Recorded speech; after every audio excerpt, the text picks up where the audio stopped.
I thought my apartment was haunted until the ghost introduced himself at my party.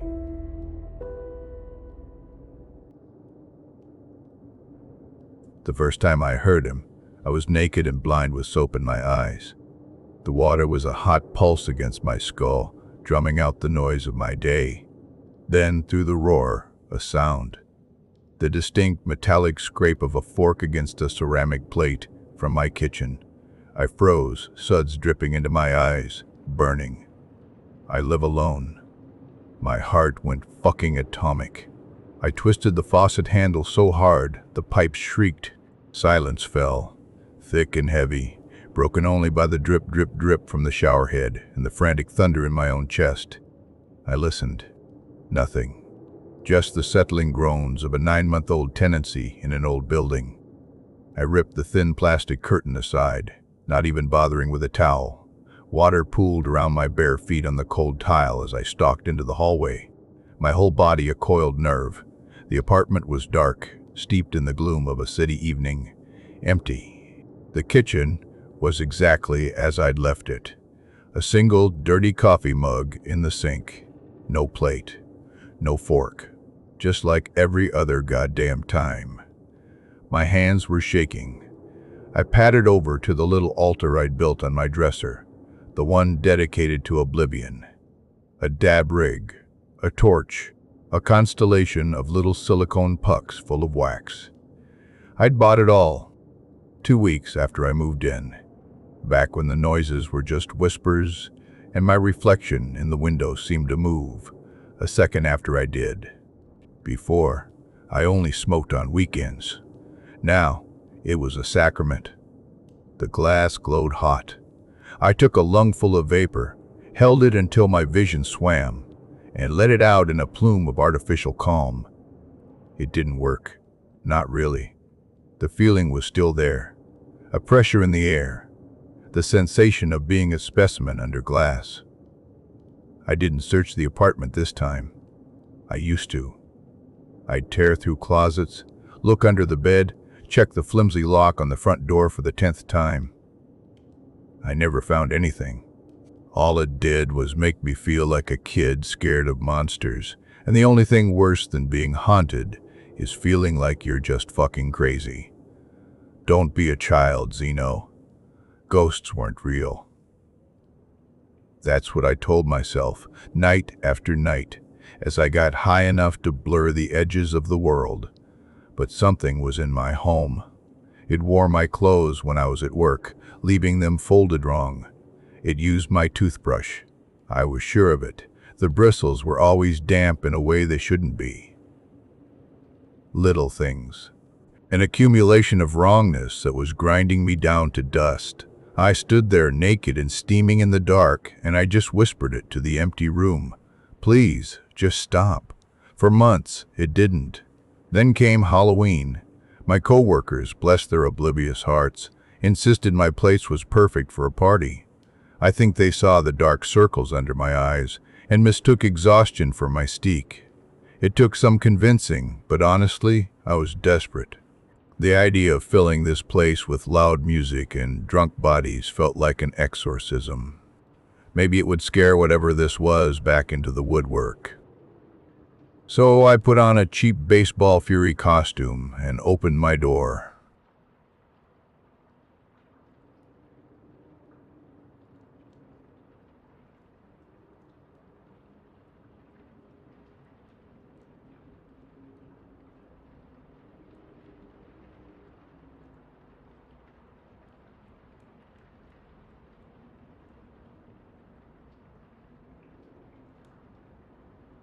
Of course, that was the first thing to go. Oh my God, Zeno. That's so fucking creepy, a girl dressed as a witch shrieked after my buddy Kaz cornered her with the highlights of my supposed haunting. I saw it from across the room and just rolled my eyes, turning back to the beer in my hand. Then some genius got an idea. We should do a fucking Ouija board. It's Halloween. It's perfect. A chorus of drunken approval. I just groaned and walked away, pushing through a throng of bodies to get to my rig on the dresser. I needed another hit. As I stood there, watching the masquerade of idiots in my living room, a wave of profound loneliness washed over me. I was a ghost at my own party. That's when Bex found me. She worked in accounting, tonight squeezed into a Harley Quinn outfit that left nothing to the imagination. She had a guy in tow, a tall, silent dude in a generic, baggy clown suit with a cheap plastic mask. "Zeno," she slurred, sloshing her drink. "We need you. We have to do the summoning. You said this place was spooky."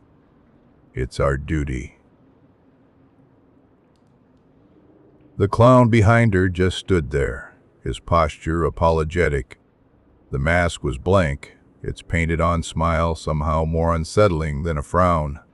Bex went on, tugging at my arm, until I finally made it clear that no meant no, and she pouted and pranced away to find her actual date, some finance bro in a Jared Leto Joker costume. The clown stayed. "Not going with her?" I asked, taking a pull from my vape. He shrugged, the motion stiff inside the cheap costume. His voice, when it came, was muffled by the mask. "Nah, not my girl. We just met. She's a lot." I laughed. A real one for the first time all night. "You might have dodged a bullet there." "Tell me about it," he said. We shook hands. The music pulsed around us, a physical thing. We just talked. About movies. About work. About how his costume was a last-minute piece of shit from a Spirit Halloween. It was normal. It felt so fucking good to be normal. Then he brought it up again. "Look, man, I'm sorry," he said, raising his hands. "But this Ouija board thing, I'm not trying to bug you. I just think that stuff is interesting." The other side. Yeah, well, I'd like the other side to stay on its side of the fucking street, you know? My irritation was creeping back. He nodded, the big plastic head bobbing. "I get it. I do." A pause. "It's really got you that spooked, huh?" "The stuff that happens here, the booze and the weed and the sheer exhaustion of it all, just made me spill." I told him everything. The sounds at night, the misplaced keys, my favorite gray hoodie that vanished for a week, then reappeared on my bed, smelling faintly of a cologne I didn't own. "It's not one big thing," I said, swirling the last of my beer. My head felt thick, woozy. The drinks were finally catching up to me. It's cumulative. And the watching. I always feel like I'm being watched. It's so fucking tiring. He put a hand on my shoulder. A gesture of comfort. "I hear you. That sounds awful, man. I'm sorry for pushing." He leaned in a little closer, his voice dropping. "Besides, you don't need a board or any of that bullshit to talk to me." He turned his head, and the painted smile on the mask seemed to widen. My blood turned to ice. "What?" I tried to say the word, but my tongue felt like a lead weight. My vision was tunneling.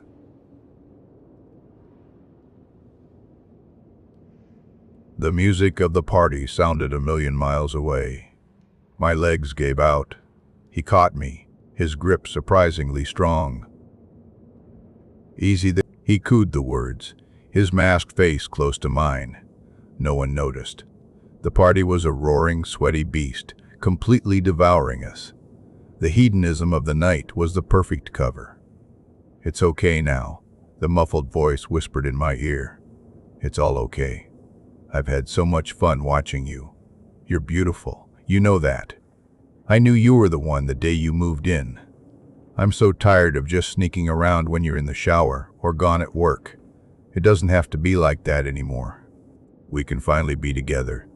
The drug he'd slipped into my last drink was pulling me under. A deft little bit of sleight of hand. He steered me through the crowd, a sly and silent predator. To the few who asked, he just said his buddy had too much to drink. A common casualty of Halloween. He got me to my bedroom, away from the noise. He pushed aside the loose panel behind my dresser, the one I never knew existed, and he pulled me into the dark, into the walls. That's where he'd been living, in the crawl space, in the dust and the dark, surrounded by the guts of the building. And now, it was where I lived too. The muffled bass of the party vibrated through the floorboards above, a world away. Here, in the suffocating blackness, amongst the spiders and the dead mice, he was king. And he finally had what he wanted. He had me.